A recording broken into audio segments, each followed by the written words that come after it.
Mora na filosofia.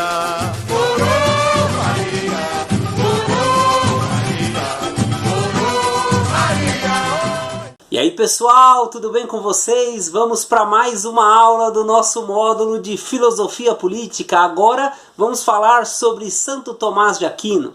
Ele que reside aí num período histórico conhecido como Alta Escolástica, porque está situado no desenvolvimento das filosofias nas escolas que ficavam ao lado das catedrais medievais nas grandes cidades. Bom, esse período histórico, ele também é conhecido pelo estabelecimento dos estados como nós vamos aí conhecer mais especificamente na modernidade. Países como Portugal, Espanha, França começam a dar aí os seus primeiros passos no estabelecimento das suas monarquias, o que fará com que a Europa se transforme e, consequentemente, o mundo conhecido na época no Ocidente, ok? Bom, Tomás de Aquino, ele reflete sobre diversos pontos, como metafísica, ética, o direito. Nós vamos ficar com o seu pensamento político e que vai estar profundamente relacionado com a sua filosofia do direito. Tomás de Aquino não escreve um tratado específico de política. Por isso é importante ir a várias de suas obras para descobrir e sapear e buscar um pouco do seu pensamento político. Aqui eu estou com a sua principal obra, que é a Suma Teológica ou Suma de Teologia, como ela é popularmente conhecida. Nessa obra, Tomás vai falar de todos os temas que eram importantes a um estudante da Idade Média. Veja que ele escreve em 9 volumes, né? Está até aqui na biblioteca, aqui nos livros. Então ele tem 9 volumes que servem de introdução ao estudante. Você está entendendo, meu amigo? E aí você está com preguiça de estudar, né? Claro, é uma brincadeirinha, vamos pegar firme aí. O primeiro ponto no qual Tomás de Aquino se destaca em sua filosofia política é o seu tratado sobre a lei, em que ele vai interrelacionar 3 tipos de lei. Isso aqui é um ponto que é inédito, pelo menos ao meu conhecimento, dentro da história da filosofia. Ele vai relacionar a lei natural, a lei positiva, ou como ele gosta de chamar, a lei humana, e um terceiro princípio, que é a lei eterna, que é a própria mente de Deus, a própria maneira com que Deus moldou toda a realidade. Ah, professor, mas como assim Deus moldou a realidade? Lembre-se que Tomás de Aquino está no contexto do cristianismo, da escolástica.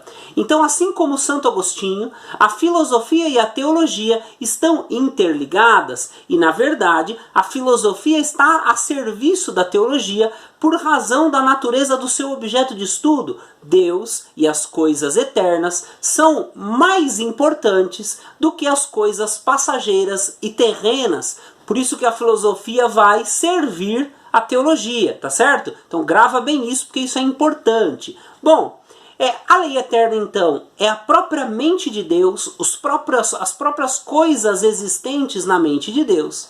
Em segundo lugar, nós vamos ter a lei natural, que nada mais é do que a presença da lei eterna na criatura, ou melhor, na criação. Todas as coisas, de um certo modo, irão participar da lei eterna. Então, por exemplo, se você pega um ser humano, animal racional, imagem e semelhança de Deus no contexto do cristianismo, ele vai participar da lei eterna de uma maneira própria, diferente, por exemplo, de um animal, de um boi. O boi irá participar da lei eterna, sim, porque Deus criou o boi, mas ele vai participar na sua própria natureza irracional. As plantas do mesmo modo e assim por diante, ok? Bom, e um terceiro modo de lei é a lei humana. Aquela lei que é criada pelo próprio ser humano para fazer com que a sociedade se ordene e se organize e que não haja, na medida do possível, injustiças entre os homens. É importante a gente perceber o seguinte: a lei humana só será justa se ela estiver intimamente ligada com os princípios da lei natural. E a lei natural, ela tem um princípio básico que está em todas as criaturas. E ela vai, a partir de cada natureza, criando outras, ou melhor, gerando outras em decorrência desse primeiro princípio. O princípio básico da lei natural é procurar o bem e evitar o mal. Esse é o primeiro princípio. E a partir daí, obviamente, que vão vir outros princípios, como a sobrevivência, como também a procriação, né, a necessidade de que as criaturas procriem para que a espécie continue, e propriamente a organização social. Você não pode perder aqui que para o Tomás de Aquino o ordenamento social decorre da lei natural. Então o Tomás ele vai ser um dos últimos grandes autores a trazer a sociedade como algo natural, como um fenômeno natural.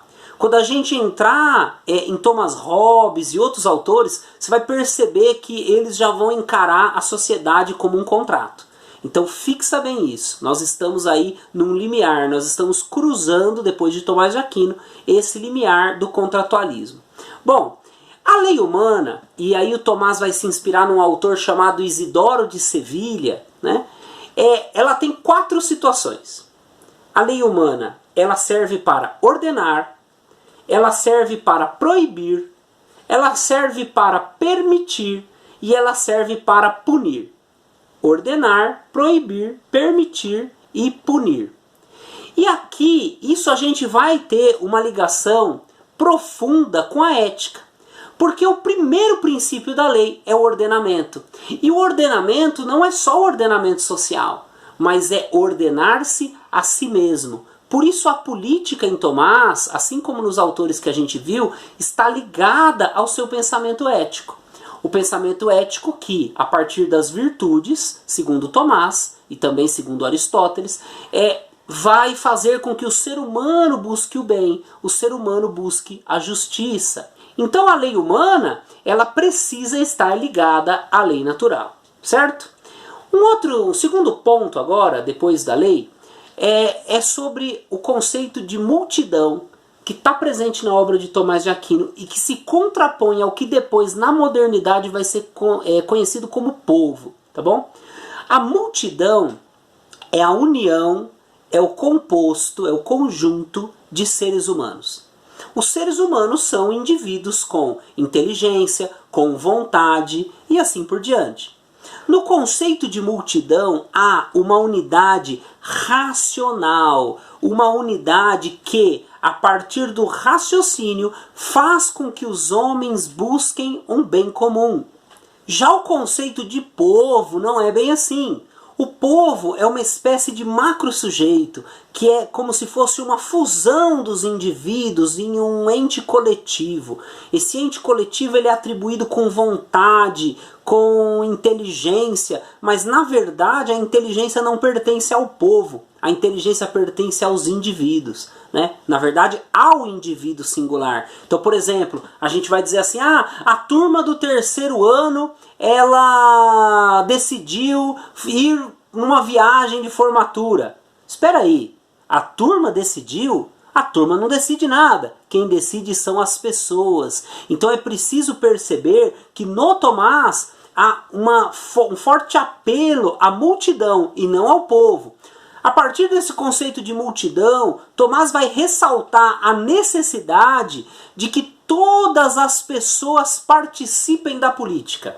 E participar da política não é exatamente a mesma coisa que governar.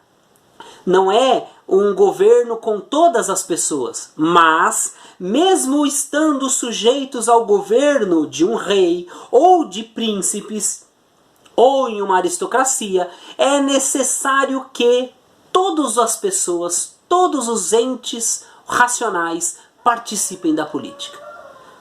É papel de todos, segundo Tomás de Aquino, participar da construção do bem comum, da construção do bem das cívitas, da cidade. E aqui é claro que o Tomás herda do Agostinho, num princípio de continuidade que está muito presente na filosofia medieval, aquela ideia de submeter a realidade imanente, material, à realidade eterna, a cidade dos homens à cidade de Deus. Só que, para o Tomás, a nossa realidade ela pode sim ser aperfeiçoada, ela nunca será perfeita, por conta do pecado original, por conta de que nós não conseguimos acertar em tudo. Porém, nós podemos aperfeiçoar tanto a nossa vida individual eticamente, isso ele vai herdar do Aristóteles, quanto nós podemos aperfeiçoar a nossa vivência comum, a nossa vivência conjunta, a construção do bem comum de uma sociedade. O Tomás, ele tem um detalhe interessante na sua carta ao rei do Chipre, onde ele deixa ali nas entrelinhas o desejo de que haja eleições para que aqueles que governam sejam colocados no poder. Veja que muitas vezes a gente coloca isso só a partir dos liberais lá do John Locke, ou mesmo somente a partir lá do Thomas Hobbes, quando ele diz que o soberano precisa ser posto a partir da vontade do povo. O Tomás já está colocando aqui um desejo de que isso aconteça. É preciso lembrar que antes do Império Romano, alguns países ali, principalmente na região onde hoje é a Alemanha, aquele espaço ali, alguns povos daquelas localidades lá na antiguidade já tinham também algum princípio democrático. Claro, não era um princípio democrático como dos gregos, mas você já tem a existência de algum processo eleitoral, e isso é bem bacana. Por fim, a teoria de governo do Tomás não vai ter muita novidade, então as formas de governo, aquela história de tentar moldar, o Tomás até destaca um pouco a questão da necessidade do rei se cuidar na virtude para não cair na tirania, para ele não se tornar um tirano. Por fim, vamos falar só de mais 2 pontos. O Tomás coloca um detalhe que é bem interessante, que passa despercebido, a respeito da sujeição do rei ao Papa. É muito comum a gente encarar, até por conta da realidade histórica mesmo, o fato do poder dos reis e o poder dos papas estar ali entrelaçado, e muitas vezes o Papa querer governar no lugar do rei.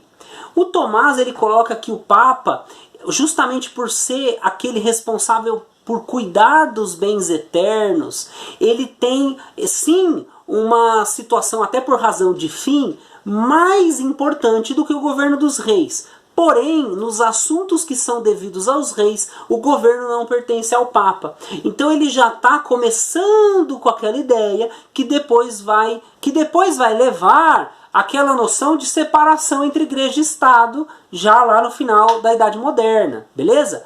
Então veja que interessante aqui, o Papa tem os seus próprios assuntos a cuidar, que são superiores aos assuntos dos reis, porém nos assuntos dos reis o Papa não deveria ter uma interferência tão profunda.